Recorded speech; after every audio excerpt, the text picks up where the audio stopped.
They got some dope. And then obviously the best president we've ever had, Teddy Roosevelt. Of course. He was a gangster.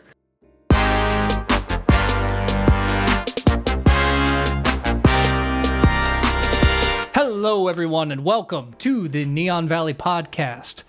This is the Monday show. This is the show where me and my friend Mitchell here, Tsuku, we talk about everything and anything happening in the world. If you're looking for our Thursday show, that'll be posted on Thursday, you silly. What are you, a time traveler? It's not here. It's not how time this works. This isn't science. No. It's not a calendar. But anyway, thank you guys for joining us. How's your week been, Mitchell? It's actually been a couple weeks since we've recorded. It has, yeah. So I am walking without the boot. It's funny, really. I'm technically fully healed from my surgery. However, I'm still going to physical therapy for a few more weeks. I have now incorporated doing that shockwave treatment. It's actually funny. The last time that I went in was the first time I was doing it back since the first time I told you. And that's where I said they're sending sound waves into your foot that are, I guess, not only cutting all the scar tissue, but it also cuts enough to allow a little bit of bleeding, so that way it promotes healing in the wound. So strange. Sounds like sci-fi shit. Dude, it's one of the most painful things I had experienced. Jesus. And then that was only at a 2. So they go up to level 5, and the doctor's like, listen, at level 5, I was in tears. Like, just so you know, it is effective. The difference is going from taking a year and a half to heal to an athlete being able to come back in the same season. Again, not like within a week or two. Month or two, couple months. Yeah. Exactly. It can make that level of a difference. And so because of that, I was like, all right, I'm going to go back. I'm going to do it. My goal is to get level 3. I was like, if I can get level 3, then I'll make it. Because level 2, I was like making audible noises. Ugh! This might be a question for our media show, but have you seen Princess Bride? You've seen Princess Bride, right? Yes, you killed my father. Prepared to die. It's starting to sound like that, where they have the life-sucking machine, and he's like, "I've never put it up to 10 before." Oh, dude, that is exactly like Joseph. Just slap my face on that bad boy, because that is exactly what it's and again, it's sound waves, and I'm like, sound, I trusted you. Yeah, I didn't think I mean, I guess I knew sound waves could do that. They have like base cannon shit in the military, but I guess I never thought about it as like a minute, like, minuscule cut. That's so medical crazy. Equipment, but it's effective. And on the outside, like, it looks a little bit red because they're rubbing a tool over you, almost kind of like an ultrasound. But there's no cuts on the outside. Anyway, science is so weird. Crazy. That's insane. So I'm on the table, and he gets started, and I hear the zzz, because it sounds like an electric ball, just a zzz. He's doing it, and I told him before, I was like, all right, my goal is to get to a 3 today, and he's like, we can do that. I was like, you're way too excited about this. I'll take you to a 4. Like, oh, let's go. Fuck it, let's get straight to 4. I'm trying not to die. So he's doing it, and he's like, all right, let's do this. And I was like, okay. So he increases it. And so in my head, I'm like, okay, I must be at a 3. I was like, I think I can manage this. I was like, okay, I'm feeling confident. I feel good about myself. He's like, you're at a 1.7. I was like, fuck. Barely halfway there. I was like, I'm not even where I was at last time. And I'm over here like, oh, I feel fine. And so he's like, all right, are we good to increase it? And I was like, increase it. And he was like, all right, he increases it. Punch it, Chewy. I'm like, all right. So now I'm like, okay, so now maybe he's at like the 3. I'm like, okay, this is all right. He's like increase it. And I was like, sure, because I'm probably at like a 1.9. Yeah, it's a 1.75. Would you like it a little bit? 1.4. He went down. And so he's like, how does that feel? And I was like, yeah, I'm definitely feeling it now. So I was like, okay, please tell me I'm finally at a 3. He's like, you're at a 5. And I was like, what? Ew. Okay. He's like, yeah. And again, to give you an idea, the reason why it's the most painful is it's doing the most cutting and breaking up the most scar tissue. So it's the most effective to do. And he's like, you're doing really well right now. Like, both of us were shocked. Yeah, equally shocked. That He did it right, dude, though. I was sweating going into this. I would say it's by did not perfect. by not telling you the number you're at. I think it's more of a mental thing. Like, I'm not saying it doesn't hurt by any means. Oh, I'm saying no. like It helps ease me into Yes. it because I'm not thinking about, well, I have to hit this number. If I'm not there, then I can't handle it. Yeah. And I had even told him after. Now, let me say, there was a few spots on my foot that definitely felt it as a 5, where I was Damn. like, ugh. But it's a 2-minute process, and once it's done, it's over. So I'll say this: anybody who's an athlete who gets injured and they're recommended this, if you read the reviews about it being really scary, awful, and painful, I'll say this: yes, it is. it is gonna suck, because that first time I did it, but the first time I did it, I had a lot of scar tissue. If you do the physical therapy along with this, each time you do it, it gets easier, because the most painful part is cutting up more scar tissue. So Yeah. absolutely do it. It's worth it. It's effective, and Crazy. it will help you heal sooner. I have no medical professional background. This is not medical advice. This is personal experience advice, and it's crazy. A month It from is now, your foot crazy. falls off, and like you're like, never. Everyone never use the sound Sonic again. It's the worst. I'm so thing. sorry. Just the difference is insane. It's so fucking unnecessary. Couldn't even imagine that type of pain, because something doing like inner pain, because it's like I can imagine a tattoo, which is like exterior, like I can imagine the needle hitting, but something like sonically ripping apart scar tissue in your foot, like that's fucking weird. Like I can't even imagine the pain. It literally feels like there's things that are like thinly tearing. It's not fun. But again, here's what, like, here's for people who are like, well, I'll just deal with it and I'll go through a longer process. When you wait to do it longer, if you don't incorporate additional things like physical therapy, at least at the minimum, you should do physical therapy. If you don't and you just let it get stiff, one of the things they might have to do is to surgically go back into the foot to break up the scar tissue manually if you're not able to do it on your own. Which just And then causes guess more what of happens? a fucking delay. You have to do the whole process Yeah. over again for the new scar tissue. So again, it's one of those, take care of yourselves. I've learned that the hard way, and I'm very much looking to get back into golf, because it's something that is much safer. I didn't go golfing today. So I went golfing today. Me and Audrey played 9 holes. I'm glad. That was a good segue. Thanks for that, buddy. You fucking coward. You did 9 holes. Well, I had to come do the fucking podcast with you, asshole. All right? I was trying to be a good friend. You could have done it split from up the my golf time. course. That would have been funny. Just do it on my phone. Just like, but no, 9 holes was good enough. Every Wednesday, this one course down here. What a fucking fun podcast, by the way. We're talking about surgical, like surgeries and recovery, and now we're fucking talking Happy about 4th golf. of July, America. 4th of July. Happy fucking 4th Let's of go. July. Fucking the most hype podcast in the industry. Anyway. No, Can't wait there's till we start talking about libraries. I'll just finish this anyway. There's a golf course down here that's only like 15 minutes away. It's not that far. Where every Wednesday they do this thing called Ladies' Night, and all that really means is that women can play in groups of whatever they want, as long as there's equal women to men and or like or something like that. Okay. So as long as you have girl, boy, girl, guy, whatever, you're able to play and as big of a group as you want, up to like 8 or 9, 10 people or whatever. That's Yeah. crazy. That'd be so Or- much fun. As small as a group as you want. Because you're not forced to play with 4 people. So me and Audrey can go play by ourselves. Okay, I see. And it's a cheap course. It's only like $12 a game for 9 holes. It's like $20 for 12 for 18, I mean. Okay, I want you to understand. In Vegas, if you go to a golf course that's got like part of it is green, but there's dead grass, a lot of it. most of it is just like dirt, like And just using sewage dirt water? as Yeah. you're looking at like $25 and you're like, that's like the discount course. Like 50 to 70, you're like, okay, I'm gonna play a good course that'll be like 80% green.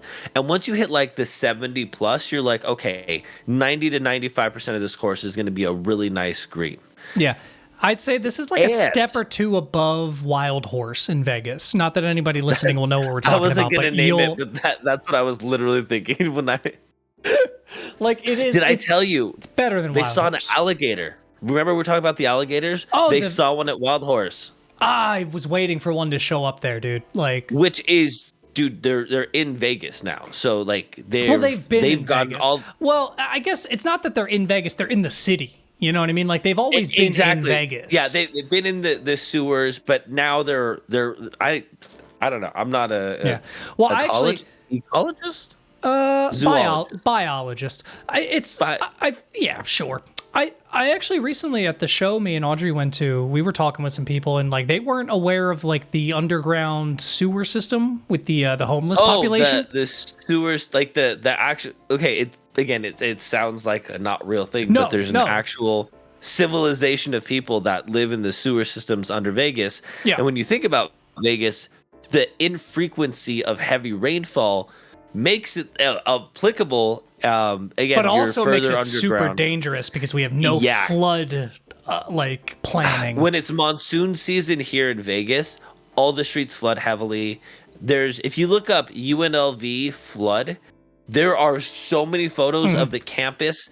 I remember I was actually helping push cars out of the water, but seeing the manhole cover like shooting water up Oh my because God. the pressure in the area around it was so heavy that the water wouldn't even stay down. Oh, that's right. That's the same night that your roommate, the alligator, got into their room because it flooded. Yep. Like it literally got Yep. into their dorm room across the hall. It wasn't Yep. your exact roommate. It was like down the hall. I mean, I'm embellishing a little bit.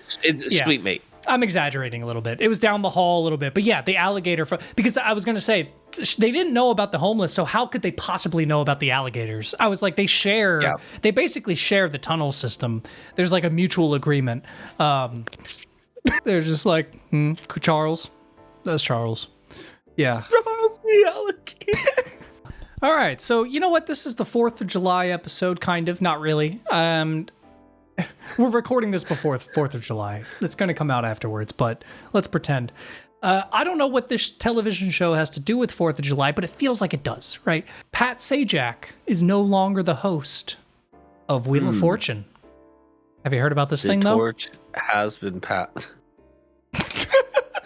Please tell me you have a good follow-up for it.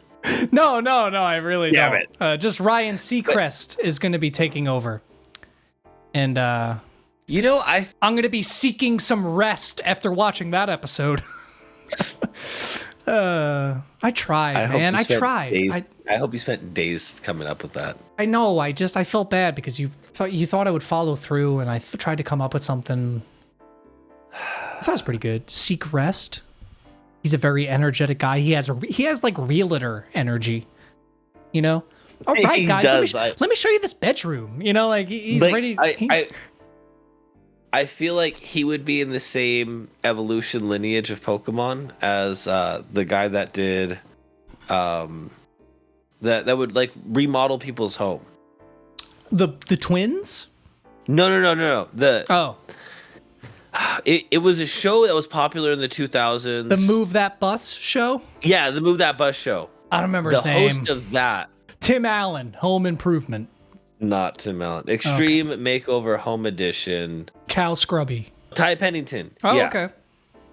Okay, Yeah. so look up Ty Pennington and tell me that Okay, right now. that he's not like an evolutionary form of. Okay, actually, Not in his current age. no. I was going to say I have not seen. But this see, guy like in this picture years. here, I see what you're saying. Okay, my camera's a little Yeah, bright. exactly. But yeah, yeah, but there's- I came across that one. Yeah, this is like the third evolution of Ryan Seacrest. But that's what I'm saying. Like, who's the? Yeah, I'm sorry. If we found the third evolution, who's the first evolution of Ryan Seacrest? Is it like who becomes Ryan Seacrest? I would have said before, like is it like now? Is it like Timothy Chalamet? Something like not quite. His hair is too curly and brown. Trying to think of like a who's like Timothy a fuckboy. Chalamet evolves into Jeremy Allen White. That I don't know. I don't know how I feel about that. And Jeremy Allen White evolves into Gene Wilder. Think okay, about that I agree with. The Timothy Chalamet thing into you're losing me a little bit. I think. Okay. I think Timothy Chalamet evolves into Johnny Depp. Like without question. Yeah. No, that's correct. That's definitely the. Oh, sorry. Just the confidence. No, that is correct. That is the actual definition. I just looked it up to confirm. I'm checking the Scholastic. Scholastic Book Fair. I hope one day we're big enough that somebody goes through and creates like a wiki for our page, and so all the things that like they have like listed as fact, and it's the evolutionary lines for celebrities. Timothy Chalamet turns into Johnny Depp. Absolutely. Okay, so we're gonna do one day.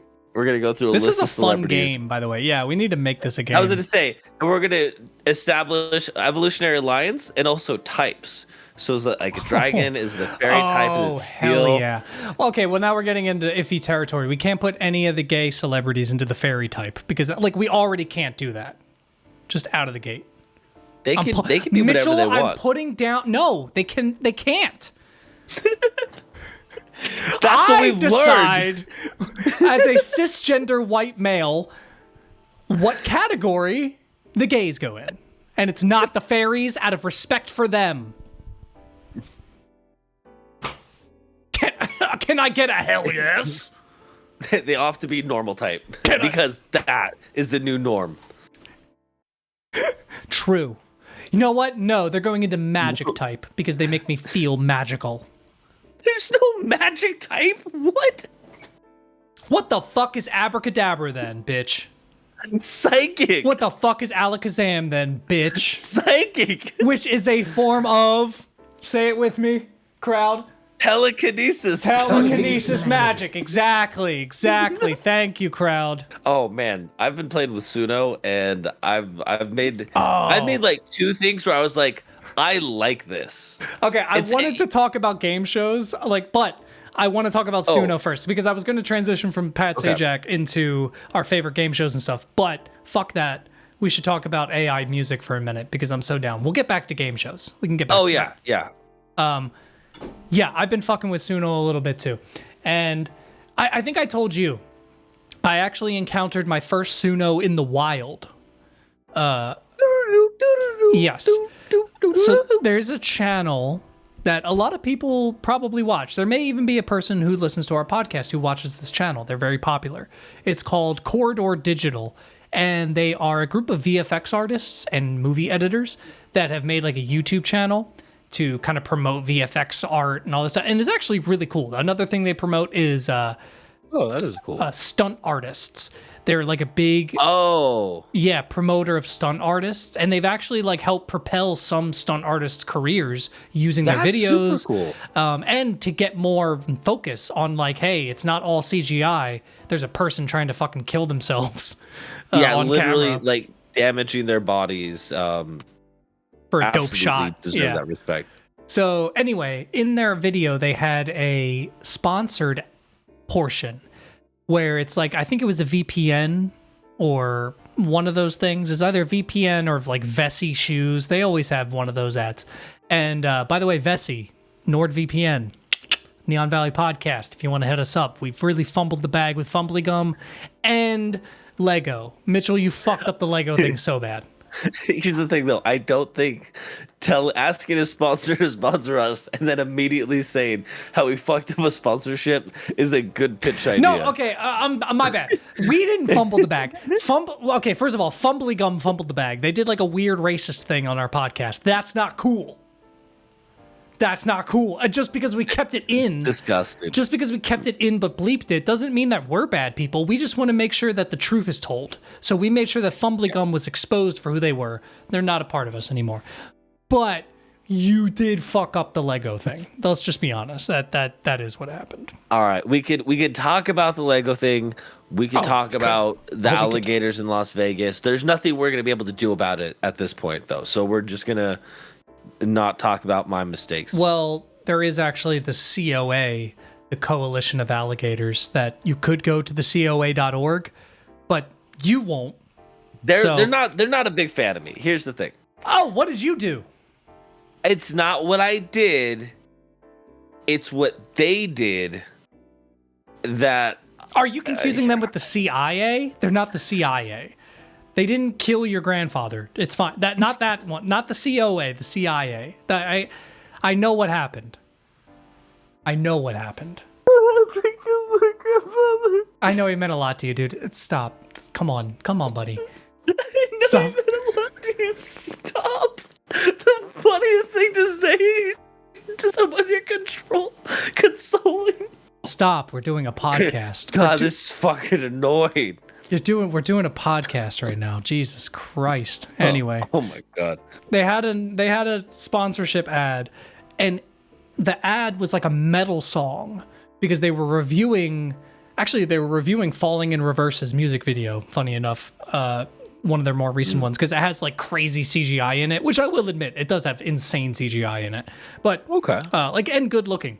But so as a joke, they made their sponsorship this metal song, and in the first like 10 seconds, I was like, this is sick. They put a lot of effort into I didn't know any of their people were musicians. Like that's my first thought. And then it only took 10 seconds for me to go, this is a Suno song. Like I can tell it's a Suno. Like I actually, not for the podcast, I'll cut this out. If anybody wants to go watch it, it's the Corridor Digital VFX review of Falling in Reverse's music video and a few other things. So you should be able to find it through that. I want to send it to you real quick because I want you to listen to the song and tell me that you don't hear Suno. And then I want to figure out why. Like, what is it that makes it sound like that? I'll say this. It does better with melodies and chord progressions than I expect it would. I don't know. You're much better at music production, so I could be just thinking this and entirely wrong. But I'm almost hearing that all the instruments, everything in sounds the exact same level, sounds recorded the exact same way.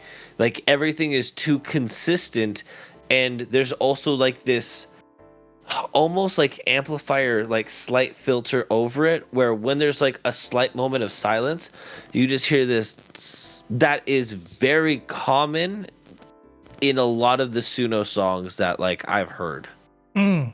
Maybe, yeah, that makes sense. It's like I think it is. Oh, I sent you the wrong one. I think it is for sure that mixing and like it sounds very hollow. All of the instruments sound like MIDI versions of an instrument you would hear.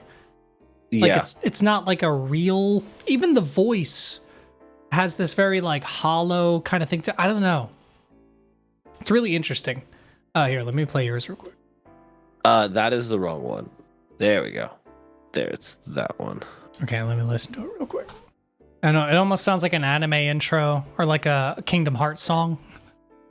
Exactly. Then go into like a heavy like electronic. Interesting. That sounds good. Like obviously the biggest downfall of a lot of the Suno stuff is the lyrics. Which you can write in yourself. I've noticed they have like a feature where you can write in your own lyrics. Oh, nice. And then just have it do. But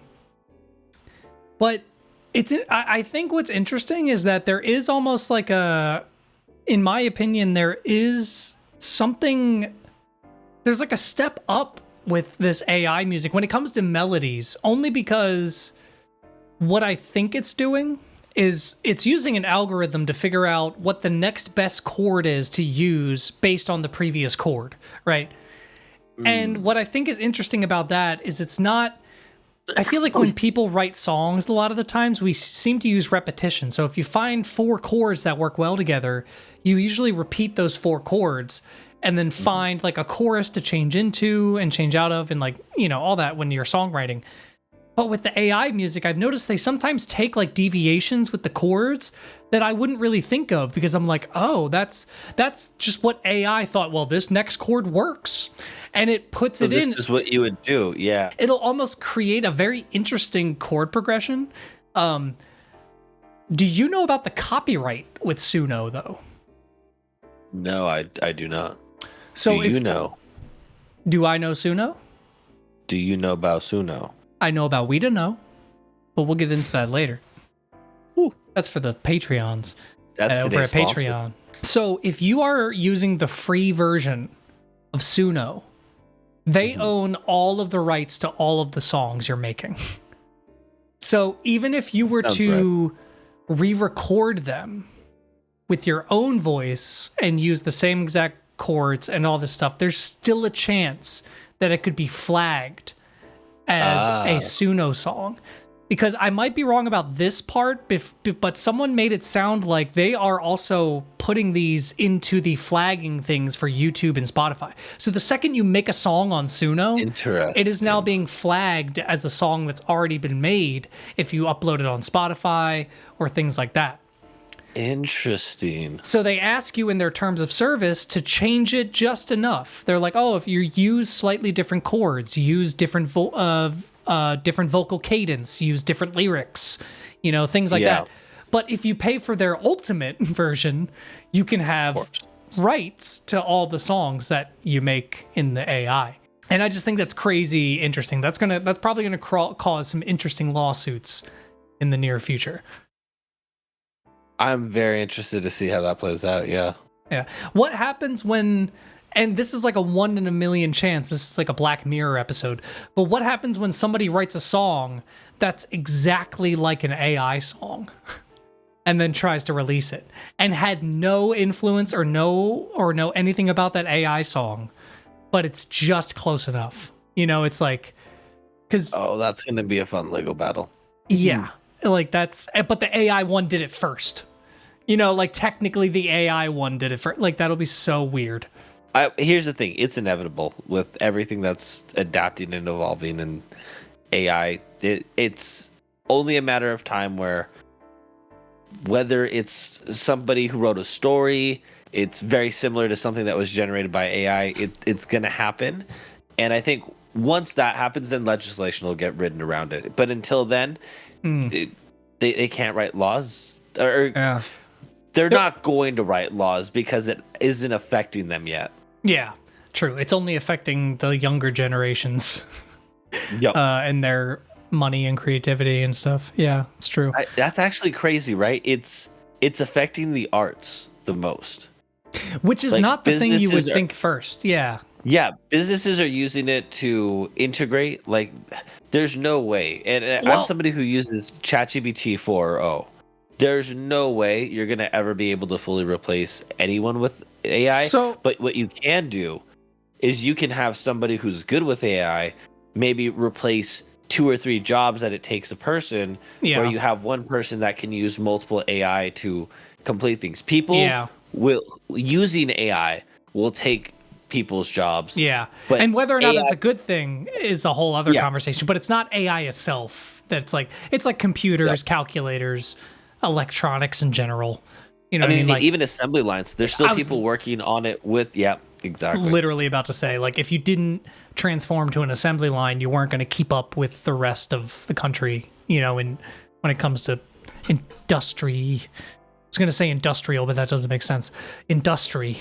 But what's interesting about the AI thing, though, is that I think what we're seeing now is that the reason we're like, man, it's weird that it's only affecting art, is because I think it's already been affecting business and media for the last 10 to 15 years, and we're just not a part of that. We just don't. Because think about the whole Facebook selling our information to the Analytica companies to feed AI they were literally using our information to feed AIs to figure out exactly what it is to show us. And it's really fascinating. I even just recently watched a video with Joseph Gordon-Levitt in it.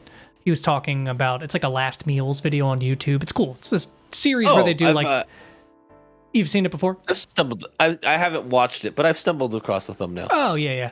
It's a cool idea. They bring in a guest and they have them eat their like ideal final meal, last meal if they were on death row or they were about to die or whatever.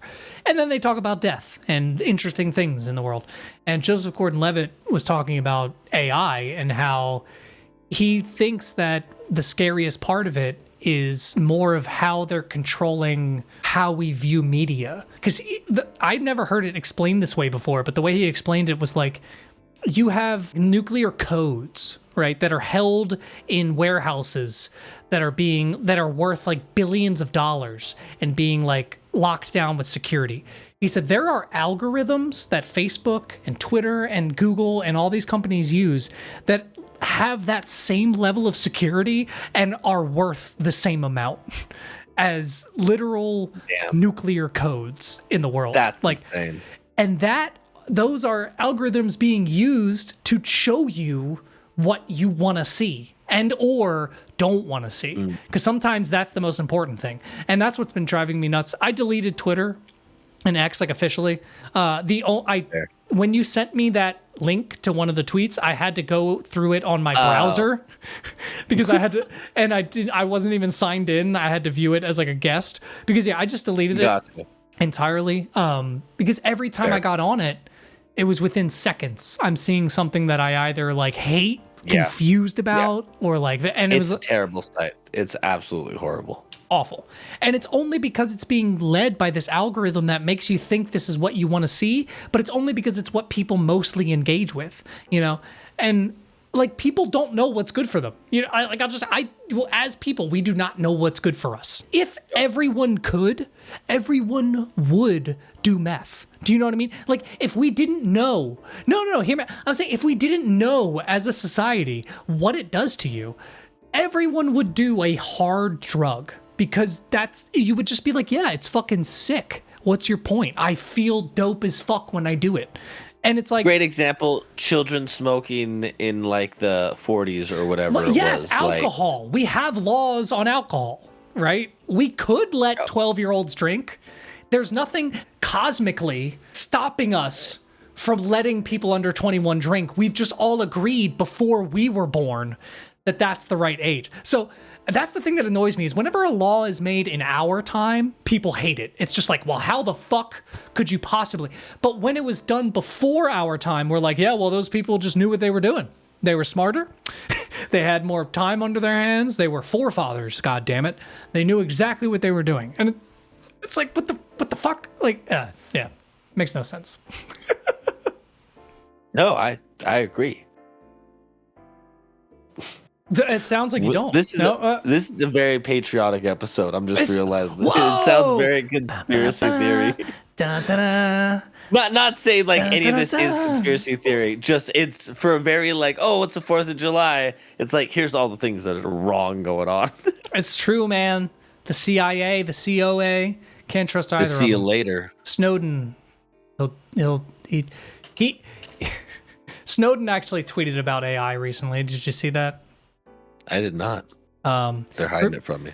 Small little sidebar for people who don't know. Snowden is a CIA whistleblower who revealed that they were basically listening in on all of our phone calls and all of our conversations and all of our emails to search through for like terrorists.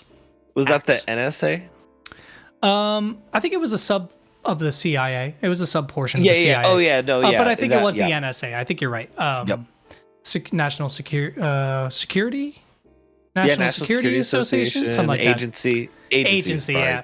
Either way, he recently tweeted about AI, and he said that I believe it was Microsoft or someone else bought ChatGPT and AI as like a company, and he was like, "That's it." He was like, "It's over." He's like, "The second you have a singular company with stakes in public persona and all that stuff," he was like, "It's over. The AI will never be the same again because it's not going to be ran by people who have even a semblance of like, oh yeah, you can do whatever you want with it, even to a degree. Now it's going to be like, okay, well, what does Microsoft want to do with our AI? You ask your AI, hey, what's the best chair for my outdoor lawn? Well, they're going to fucking tell you a company that's associated with Microsoft. And it's like, oh, well, it just happens that the chair that we're suggesting to you, and then it's like at that point, is it even AI anymore? What will describe, because sorry to get on a little tangent, but they've already described the fact that there are limitations to ChatGPT and AI. Like, they've been very open about that. They've said, like, yes, we have certain things we don't want you to put into it or get out of it. Anybody who tries to get it to say something is doing it for a reason. And yeah, so I don't know. I think it's an interesting conversation to say, like, how AI is controlled to tell us what we want. It's funny because I recently learned how ChatGPT actually works. Like, what is the function that allows it to do what it does? And I've heard this term before, but it wasn't until the streamer Doug I watched, because he does a lot of things incorporating AI. He did a lot of coding. I think he was like a professional coder. I didn't know exactly what it was he coded, but because of that, he incorporates it. And so he said it's a language learning model, which means you give it a prompt, and every time it puts a word, it thinks, what would a human say next? Like, what is the next word that is most likely to be said by a person? And that's how it keeps adding. And so when you have the ability, like your point is, to influence what is it more likely to say, you could influence it to say, oh, well, say things that are more likely to align with this side or that side. Like, that's where I don't know what kind of level of control the company over it has. Yeah. And we never will, probably. You know what I mean? That's the scary part. But you almost have to go with your gut, I guess, once it's giving you certain answers that you're kind of like... But it's also because I realize, like, for example, I use ChatGPT I use it for a lot of different things. I'll use it to create D&D sessions. And what I've recently found out is the new function, which is the 4.0, which is better.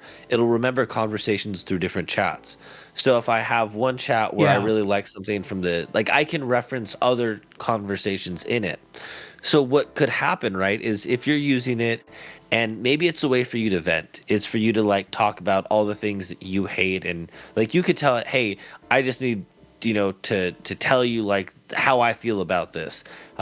You could potentially do that, and then over time, if you start asking it questions, it'll be likely geared to say things that you would want to hear. Yeah. Like, you could create your own vacuum chamber of information. You're kind of scaring me because I'm imagining like a teenager. That could actually be a really good, like, movie. I don't know. If I were you, I would. If you were gonna write something, that could be even a short story. Short story that. All right, Joseph, bleep all that out. Bleep all that out. Keep the people wanting. Yeah, the AI future is a little bit scary, but I do have to say, because of the language thing you've talked about, it's a language learning model. That's the reason it's not very good at math.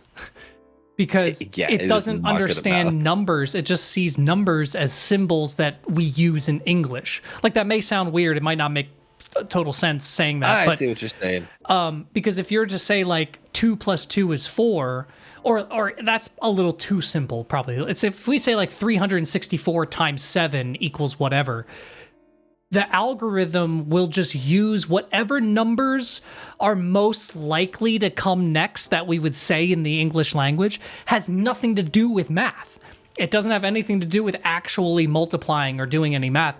It's just using the language to go like, okay, well, most of the time when this number is paired with these symbols, you get this number. And it's almost always wrong. It's like off by like 1, or like a number's in the wrong place. Yeah. And I'll say the paid version does better, but I think it's to your point. If it's something that's common knowledge that people would readily know and be able to say, like, what's 100 times 100? Versus, oh, what is this square root? And then put that to the power of 87. Yeah. Like, it'll come up, and that's the funny thing, right? It'll come up with a big enough number. I've even had it where I had it help me where I was trying to do a homework assignment, and I was looking at the possible options, and I put it in, and every calculation it came up with was like, well, our calculation doesn't match any of your options. And I'm like, well, that's literally impossible. So I don't know what you're doing, but here's what other part of it, right? If you tell it to do multiple operations, does it know PEMDAS? Please excuse my dear Aunt Sally. Parentheses, No. exponents, multiplication, It's not division, using addition, any subtraction. It's mathematical. gonna do exactly what is the next thing that would come. So it's not thinking about, well, later on in the equation, that's a multiplication sign. And I don't know. This is me speculating, okay. but it makes sense in my brain. The best way I can put it. No, you're right. I think I could put it into smoother words. It's like, imagine you're talking to someone who knows conversation but doesn't know like context. Exactly. It's like they're very quick to respond to you, but they don't really understand the context of the conversation. So it's like, what's 4 times 12? It's like, oh, that's 96.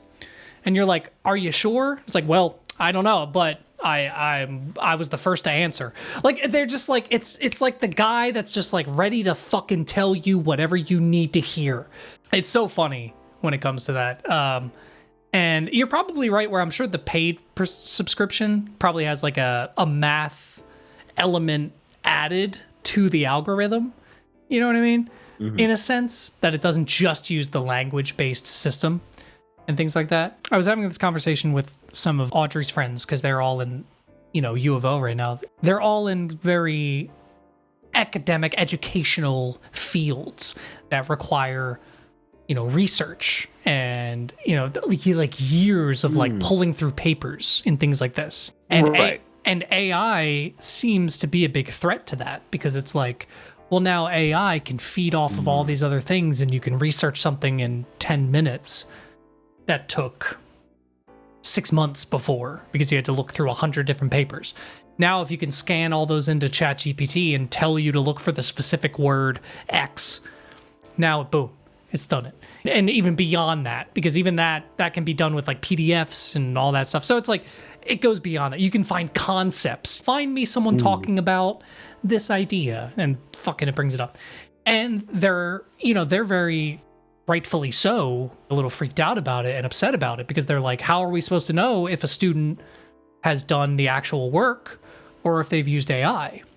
And my understanding, and I'm not collegiate at all. I didn't go to college. I don't stand to know much about education, but from an outside perspective, I see it more as like, it's another tool, like you were saying, like, and things are going to have to shift to understand, like there will be a new baseline, the same way like mathematics. Once we all had calculators, there's kind of a new baseline of what math is, because we all can do math with a calculator. But are you to say that calculators are a hindrance on math? And I'm interested to see what Audrey would say about this. Before the internet, people had to go to libraries to do research. You couldn't just Google, and like now you can just Google something. There's Google Scholar. You can do specific searches for. So it's one of those. It's different to say having an AI write your essay versus asking an AI to like putting in a bunch of information. And this isn't saying that it's, I think, correct, but I don't think it would be like academically like malfeasible. I don't know if that's real. Academic malfeasance to put in a chunk of information, ask it to identify, key concepts, because what did a tutor do? They would go over information and they would say, this is a key concept you want to learn from it. What are textbooks already doing? Realistically, people who are able to use AI better are going to be able to be more successful in their careers. So teaching students, because again, right, they didn't say, all right, well, you're not allowed to use the internet to research things. You have to go to the library. They said, all right, we're going to create a set of rules in terms of you have to cite your source, and this is how you're going to cite it when it's online. I was about to say, in mathematics, you have to prove, and I hated proofs. Proofs were the worst thing in the world, but I understand now that the point of a proof was so that you didn't just use a calculator. It was the fact that you could just take this equation steps to do it. plug it into a calculator. Yeah, it was just, so there will almost be a new step they have to add, which sucks. That fucking sucks. Don't get me wrong. Like academically and as part of like a system to have to add a separate thing now you have to grade and study. That fucking sucks. But there will almost have to be a separate thing now where it's like, okay, yes, you've written this, but what is the proof of your concept? Or like what is the, there has to be something else. Like you were saying with bibliographies and sources. Now, could AI fake a bibliography and sources? I don't really know. I've never actually looked into that. That's why I don't even think you would need to cite, because again, if we're thinking about it as a tool, I don't cite Google Chrome on any paper that I do. There's never been like, oh, but well, what browser cite, did you use? Yeah, but you cite the website that Google Chrome brought you to. Right. I cite where I access the information yes. because there's different ways to cite newspaper articles. And here's the thing, you could do all of that without using the internet. So I could go find the same academic journal, find a hard paper copy. I could look at the author, the title, the date that I used it, and the date that it was published. I could all put in that citation and it's going to look the exact same as if I access that online. The difference just is where I'm saying. That's true. So because of that, that's where I don't even think it's going to matter. I think what would matter is if you're copying and pasting from it. Yes. Well, I was going to say, because will AI know what it's sourcing? Is it smart enough yet, at least? Maybe it will be. To know the singular source, because it's using all of the internet's open source information that it can, it's allowed to. It's not using singular sources necessarily. So if you were to ask it, hey, where did you source this quote from?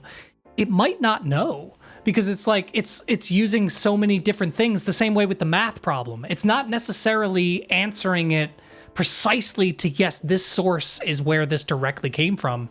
It's more of like, all these sources led to this conclusion. So that one is where I think the advanced model and this might even be true for the 3.5 still, is there is a kind of bank of memory of, okay, this is what I'm searching for, right? So if you put in that bit of information and say, this is what I'm searching for, I think it would be able to find and understand. Okay. I do think that, like, again, the math thing is different. I think when it comes to giving it a concept, I think between reading enough things, and two, when we're talking about finding a source, if it's searching and browsing websites, because it does have access to actually search websites for things now, and I think even cite that, it is saying, okay, I went to this site. This site is for this journal. So if we're doing a site, and again, you're not going to have it do the citation. Hopefully. And exactly. But that's my point, is that would be the barrier. That's the next step, is making it, because if you made the AI do the citation, it would fuck it up. You know what I mean? Yeah, like that's when you couldn't, you would have to double check everything in it at that point. Just do it yourself. You couldn't, verify that it's going to guarantee that. It's funny. There's actually a new text at the bottom that says ChatGPT can make mistakes. Check important info. Because I think people were thinking like, oh, this is just the knowledge base of the world. And it's like, this is a very advanced model that can simulate human conversation, and it's a great thing for people who maybe want to try talking to something that are working on their communication skills.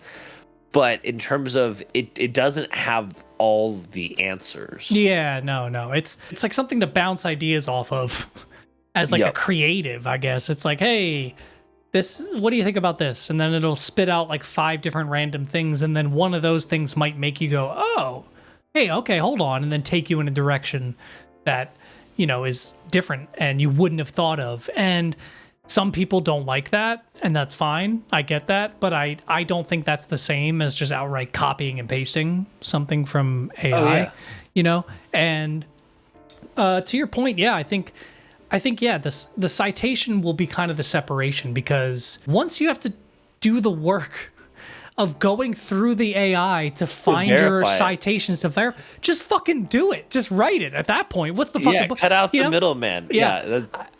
There's a great quote from Neil deGrasse Tyson about the moon landing, where he talks about how people who assume we faked it. He's like, well, do you think we faked the moon landing? And he was saying like, well, once you calculate how much fuel they put into the ship, like the size of the spaceship that they set off, it's the exact amount of fuel that you scientifically need and mathematically to get to the moon. Okay? You look at their spacesuits, they're the exact thickness you need to get to the moon. Why the fuck would they waste all their time doing all those mathematics and getting all of that right and then not go to the fucking moon? It's like they built a car with all the fucking steps that they had, but they're like, it will not actually drive it. It's a car, but it's not a. We're just gonna have people run underneath it with their feet. Yeah, we lift it up, even though there's actually an engine and all these workable items. No, we're just gonna fake it. It blew my mind when I heard it that way. Not that I've really questioned the moon landing. I've never really, the only thing I've ever thought was interesting was it would make sense that we would want to beat the Russians in a space race. So it's I could see that, but again, I think that is a great point of, it's easy when people say, man, just think about it, versus, so it's your point. We had the equipment that would make it there based on every calculation. Yeah. We used all of the materials. Today. Yeah. Why not then? Yeah. Yeah. And not to get on this whole topic, I want to wrap up this episode here. Very patriotic episode today. Woo! Let's talk about the moon landing a little bit more. No, I actually, because I have a coworker who questions the moon landing, and I don't really take it as much. She's very sweet, and on all other accounts is totally harmless. And it's there's no way that this one opinion is whoa. But she is very I don't know. I don't think we landed on the moon, And I can't. I don't know how to explain to her that we did, because you kind of can't. What can you really say? Because she believes what she believes. There is no proof beyond the proof we have. But when you see that proof, it's usually well, that's NASA. I can't trust that. It's yes, because that's the only source. That's the only people who have gone to the moon. Of course, that's it's. But they want something exciting. That I think that's what happens a lot of times. Is it's more fun than regular reality, and realizing that politicians are corrupt and they're evil, but for the most part, they're pretty boring. You're gonna have some that are maybe doing really shady things, but if you're thinking there's a shadow empire that is pulling the strings, and there's toxic plumes of clouds that are strategically placed by at some point it's there's just dumb bureaucracy. It's just stupid levels of paper. It's nobody's fault.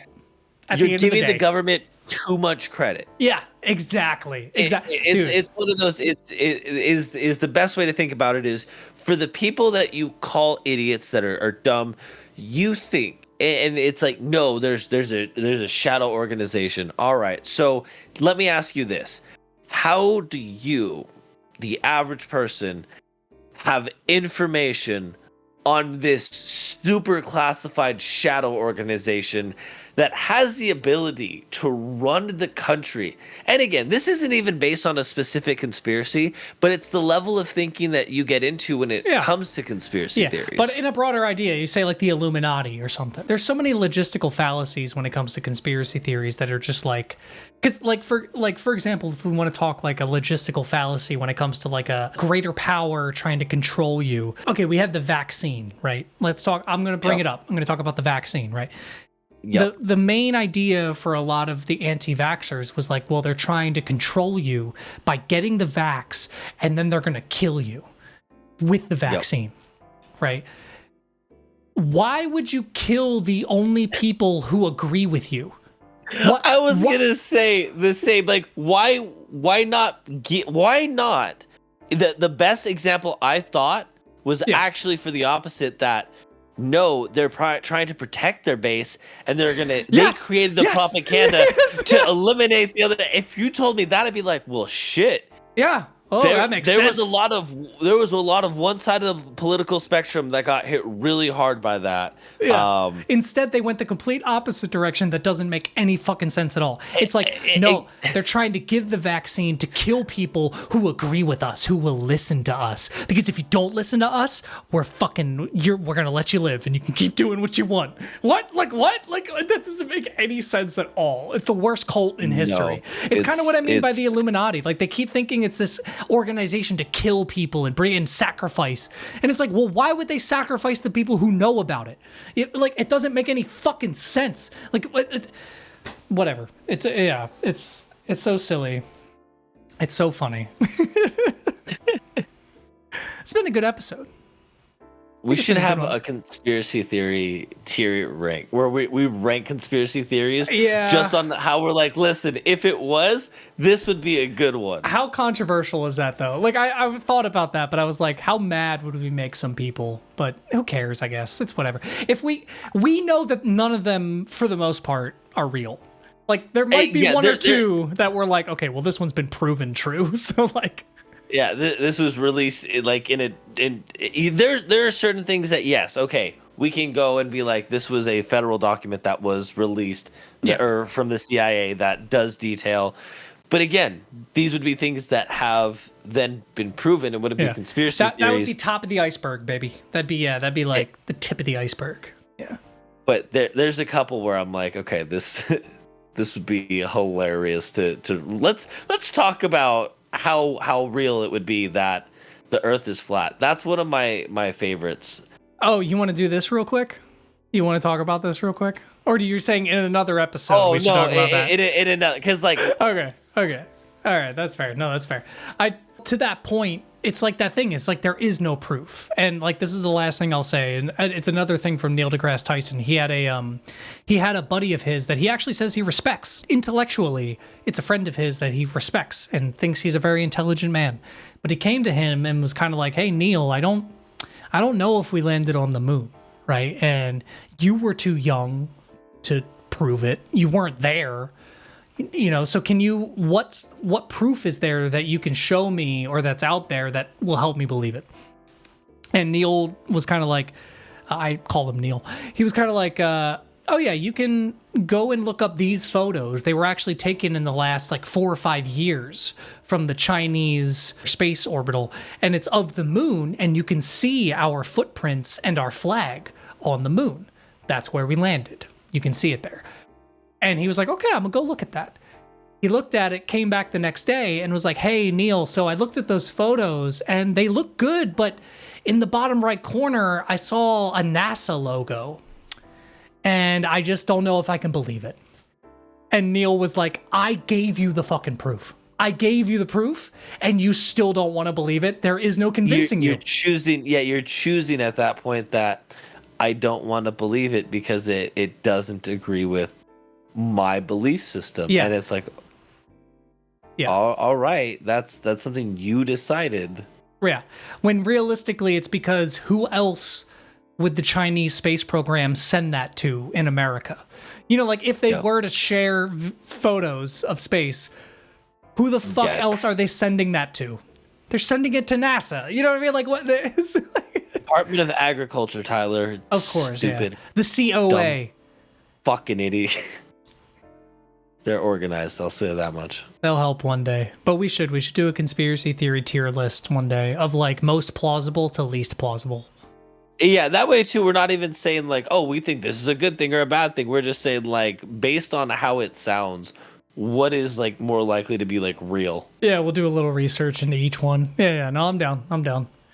All right. You want to throw us out of this episode? You want to pitch us out? You want to fastball us out of this episode?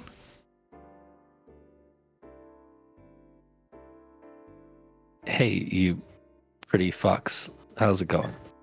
We're going to be ending the episode here, but I wanted to let you guys know a couple things. One, you should be following us on all social media platforms, and the links will be down below, but it's going to be Neon Valley Pod. You can check us out on Reddit. You can check us out on Twitter, maybe not. Fuck Twitter. I mean, we have a Twitter, but don't. Yeah, don't worry. Fuck them. Nobody's posting on it. And you can definitely join our Discord. Ask us questions and question our asks. I hope you all have a very fun and safe 4th of July with gratuitous amounts of barbecued food with friends and family. I'm going to stop you. We hope you had a great 4th of July. I'm talking about next year. You're not forward thinking enough. I'm sorry. You got to think to the future. I'm going to get canceled. You already are. You stupid bitch. I told you. I told you this would happen.